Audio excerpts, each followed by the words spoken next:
পাশাপাশি তার বন্ধু বান্ধব মিলে আমাকে হুমকি দিচ্ছে সরাসরি এবং ফেসবুকে কিছুক্ষণ আগেও মেসেঞ্জারে তারই একটা বন্ধু আমাকে অকথ্য ভাষা গালিগালাজ করলো। আমি আপনাকে সে ফুটেজটা দিব এবং আমার কাছে যে কল রেকর্ডটা আছে ফয়সাল রেজা আমাকে যে খুন করার জন্য যে হুমকিটা দিছে, আমি একটু রেকর্ডটা শুনে প্লিজ আপনারা একটু শুনেন।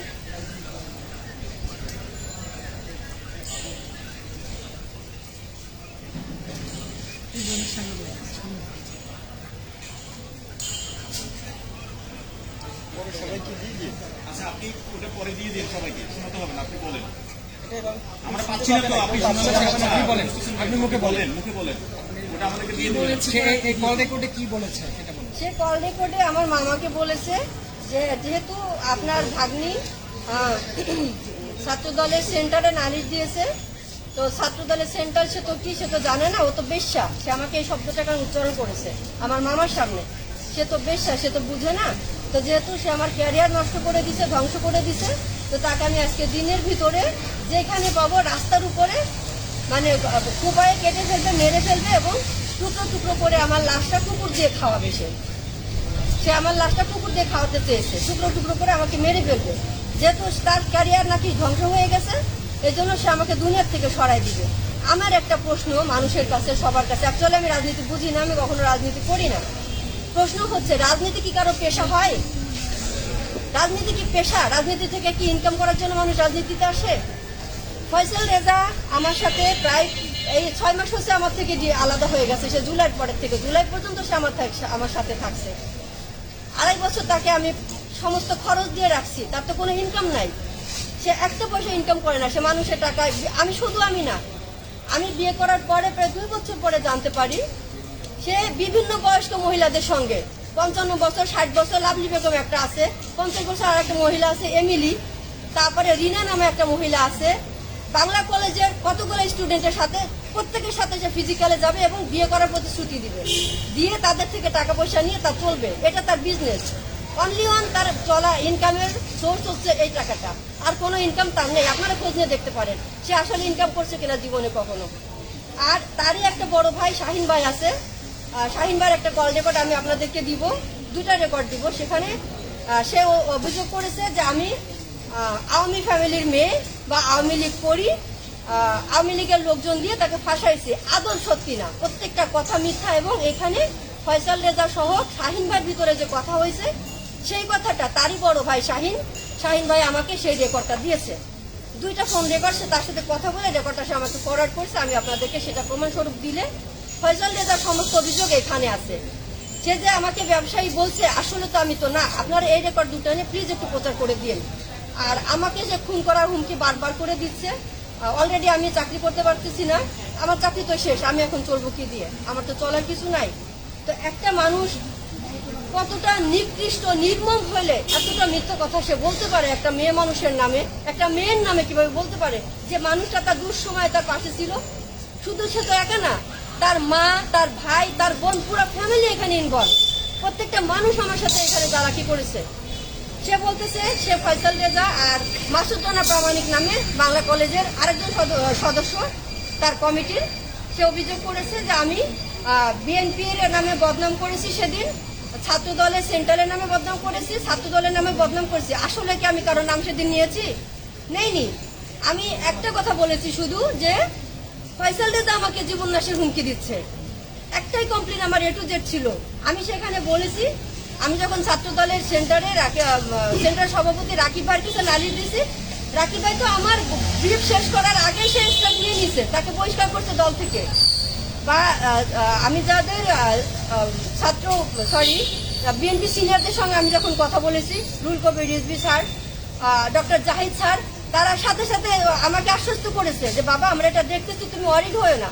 এবং তারা এটাও বলেছে যে আমাদের ভাইস প্রেসিডেন্ট জনাব তারেক রহমান, উনি বারবার বলেছে যে কোনো দুষ্কৃতিকারী দলে আমাদের দলে ঠাঁই পাবে না। সেক্ষেত্রে আমি যেখানে আশ্বস্ত পেয়েছি এবং বিচার পেয়ে গেছি, সে দলের বিরুদ্ধে আমি কেন কমপ্লেন করব? আমি তো কোনো কমপ্লেন দলের বিরুদ্ধে করিনি। আরেকটা কথা সে উল্লেখ করেছে, তার এলাকার সিরাজুল মুন্সি, জাহিদ মামা, তারপরে ইয়াদ কাকা, ওরই গ্রামের ওরই বংশের বড় ভাই বেল্লাল মোল্লা আর অনু চেয়ারম্যান, ওর গ্রামের অনু চেয়ারম্যান, এই মানুষগুলোর নামে কমপ্লেন করেছে আমি নাকি টাকা দিয়ে তাদের ম্যানেজ করেছি। ইম্পসিবল। এই মানুষগুলা যখন আমার কথাগুলা শুনছে যে আমার থেকে টাকা পয়সা নিতে 2 বছর সংসার করছে, সংসার করে সে চলে গেছে, আমার সাথে সংসার করবে না, তখন এই মানুষগুলা তাদের মনুষ্যত্বের কারণে আমার পাশে দাঁড়াইছে। তারা তো তারই ভাই ব্রাদার, তারই এলাকার ছেলে শহীদুল ইসলাম খান বাবুল, বাংলাদেশ কৃষক দলের সভাপতি। বাবুল ভাই রাজনীতি তারা করে, বাবুল ভাই খুব কাছের লোক এবং তারা ভাইটাল পজিশনে আছে বিএনপির এক একজনে। এমনকি গত বছর বাবুল ভাই ফয়সাল রেজাকে ডেকে সেগুন বাগিচা ইস্টার্ন ম্যানশনে ডেকে একটা ল চেম্বারে ডেকে নিয়ে সবার সামনে ফয়সালকে থাপড়াইছে ধরে যে তুই কি আর কোনোদিন ভালো হবি না, তুই এত বেয়াদব কেন, এত কমপ্লেন তোর কাছে কেন আসে। সে আরেক লোকের 5 লক্ষ টাকা এরকম মেরে খেয়েছে, সবার সামনে বাবুল ভাই এটা করেছে। তো যেখানে বিএনপিতে কোনো অন্যায়ের প্রশ্রয় নেই এবং তারই কেউ প্রশ্রয় দেয় নাই, বাবুল ভাই হতে শুরু করে সিনিয়র কেউ তাদের প্রশ্রয় দেয় নাই, তাহলে আমি কেন বিএনপির বিরুদ্ধে কথা বলতে যাব? আমি বলিনি, আমি কোনো দলের বিরুদ্ধে, কোনো ব্যক্তির বিরুদ্ধে, কোনো সিনিয়র বিরুদ্ধে কোনো অভিযোগ করিনি, আজও করতেছি না, আজও নেই। আমার অভিযোগ ফয়সাল রেজার বিরুদ্ধে। সে আমাকে খুন করার হুমকি দিচ্ছে এবং বারবার হুমকি দিচ্ছে। আমি রাস্তায় বেরোতে পারতেছি না, আমি একটা বাসা ভাড়া নিয়ে থাকতে পারতেছি না। আর সে যে অভিযোগগুলো করেছে আমার নামে সম্পূর্ণ মিথ্যা, বানোয়াট। আচ্ছা ঠিক আছে আপু, আমরা বুঝতে পেরেছি আপনি যেটা বলছেন। আপনি একটু বলেন যে এই যে আপনি যে অভিযোগগুলো দিচ্ছেন তার নামে, এই অভিযোগগুলোর ভিত্তি কি এবং আপনি তার বিরুদ্ধে কোনো মামলা করেছেন কিনা? আমি মামলা করিনি। আমি এখানে যে অভিযোগগুলো আসলে তার বিরুদ্ধে দিচ্ছি না, আমি সত্যিগুলো বলতেছি এবং আমি প্রত্যেকটা কথা প্রমাণ দিব। আমি এখন আপনাকে আমার এখানে কিছু ডকুমেন্ট দেখাই। তার সাথে আমার বিয়ে হয় হচ্ছে 28/3/2023 তারিখে। তারপরের থেকে আমরা একসাথে সংসার করি, একসাথে থাকি এবং ফয়সাল রেজা নিজের এনআইডি কার্ড দিয়ে বাসা ভাড়া নেয়। এখানেই সে বাসা ভাড়ার স্টেটমেন্ট আছে, সে বাসার স্টেটমেন্ট আছে।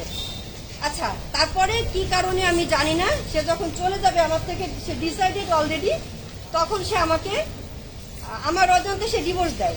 আমি জানি না ডিভোর্সটা পায় নাই, সে ডিভোর্সটা দিয়েছে 3/11/2024 সে ডিভোর্স দিয়েছে। ভালো কথা, ডিভোর্স দিয়েছে। এরপরে সে স্বেচ্ছায় আবার সে ডিভোর্স 1 মাস পরে উইথড্র করেছে। সেটার উজ্জ্বল তারিখটা হচ্ছে বোঝা যাচ্ছে 28/12 মেবি, অন্ধকার বোঝা যাচ্ছে না। সে 1 মাস পরে ডিভোর্সটা উইথড্র করে সে আবার আমার কাছে আসে ডিসেম্বরে আসে। যখন তার বাংলা কলেজের কমিটি ঘোষণা হবে তখন ফয়সাল রেজা আবার আমার কাছে আসে এবং বারবার করে রিকোয়েস্ট করতে থাকে যে আমি যদি সুপারিশ না করি বা আমি যদি দলের সাথে কথা না বলি ওকে পদটা দিবে না। তো আমাকে সে ডিসেম্বরের 23 তারিখে সে 10-12 জন গুন্ডা পান্ডা, তারই বন্ধু বান্ধব, সে বলে বন্ধু বান্ধব ছোট ভাই, আসলে গুন্ডা পান্ডা নিয়ে বিকেলবেলা আমার বাসায় যে আমাকে জিম্মি করে, আমাকে মারধর করে, আমার ফোনটা পর্যন্ত সিজ করেন, কাউকে ফোন দিতে পারি নাই। সে 2 ঘন্টা আমার উপর টর্চার করছে, মারধর করছে, বাধ্য করতে রাকিবের সাথে কথা বলতে। আমাকে বটি নিয়ে আসছে কিচেন থেকে, আমার গলায় বটি ধরে জবাই করে দিল আমাকে। কেন? আমি কি অন্যায় করছি? আমি তাকে বিয়ে করছি, সংসার করতে চাইছি, এটা কি অন্যায় হয়েছে আমার? আর সে এই যে এতগুলা মেয়ে মানুষের জীবন নষ্ট করে বেড়াচ্ছে, আর তার সাথে বন্ধু বান্ধব গুলা আমার ফেসবুক আইডিতে, আমার হোয়াটসঅ্যাপে বিভিন্ন ভাবে গালিগালাজ করতেছে, আমাকে মেসেজ পাঠাচ্ছে। আর তারই বন্ধু বান্ধব আমাকে যেখানে পাবে সেখানে মারার হুমকি দিচ্ছে। তাহলে আমি মাস্ক খুলে কোন সাহসে আপনাদের সামনে আসবো, মিডিয়ার সামনে আসবো? আমি কিভাবে ফেস দেখাবো আপনারা বলেন?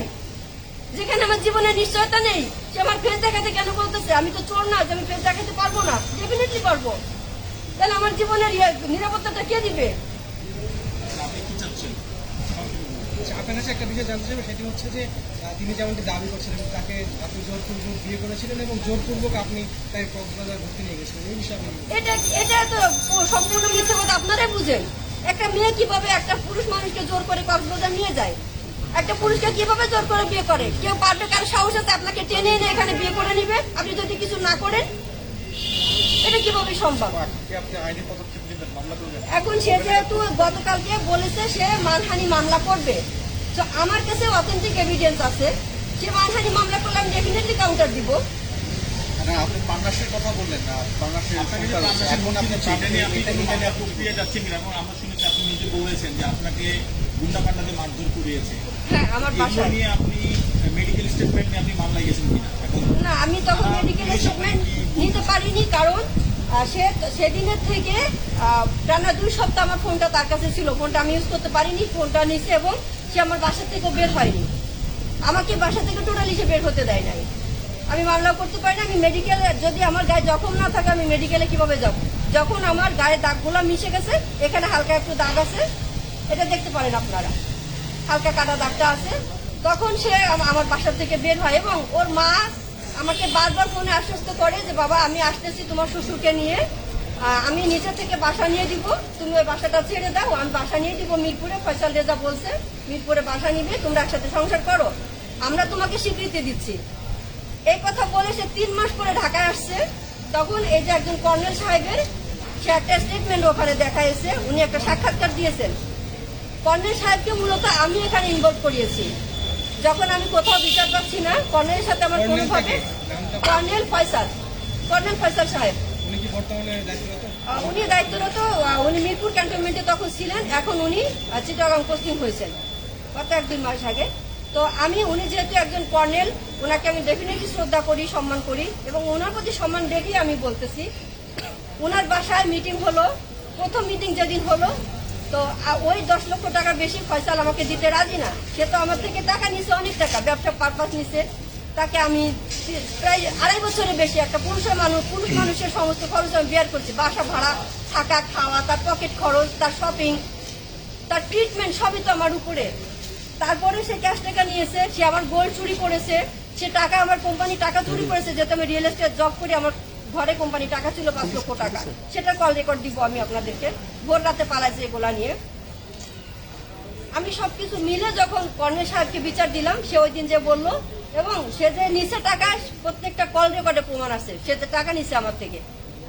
কর্নেল সাহেবকে বলতেছে যে ভাই আমি এই 7 লক্ষ টাকা ওরে দিব, ওর থেকে নিছি ধার সেই পারপাস, আর হচ্ছে কাবিনে 3 লক্ষ টাকা, এর বাইরে কোনো টাকা দিতে পারবো না, মানে সে সংসার করবে না। তখন আমি ভাইকে, যখন কর্নেল সাহেবকে বোঝায় বললাম যে ভাই আমি তো একটা মেয়ে, আমি কি বারবার বিয়ে করবো? কেন আমি সংসার করতে পারবো না? সে কেন করবে না? রিজনটা কি সংসার না করার? সে তো বলবে। সে কোনো রিজন দেখাইতে পারে না। সে তার রাজনীতি করবে, রাজনীতি ক্যারিয়ার নষ্ট হবে, যে কারণে সে সংসার করবে না। তার একটাই রিজন, রাজনীতি ক্যারিয়ার নষ্ট হবে, সে সংসার করবে না। তো এইখানে ওই আসলে কিভাবে বলতে পারেন যে তার হচ্ছে রাজনৈতিক কেরিয়ার ধ্বংস হয়ে যাবে, এই জন্য এছাড়া আর কোনো কারণ রয়েছে কিনা? না, আর কোনো কারণ নাই, না না, আর কোনো দ্বন্দ্ব নাই, কোনো কারণ নাই। হ্যাঁ, আমি তো সেদিনও রাষ্ট্রের কাছে আমি আমার জীবনের নিরাপত্তা চেয়েছি এবং বিএনপির ভাইস প্রেসিডেন্ট তারেক রহমানের কাছে আমি আমার লাইফের নিরাপত্তা চেয়েছি সেদিনও।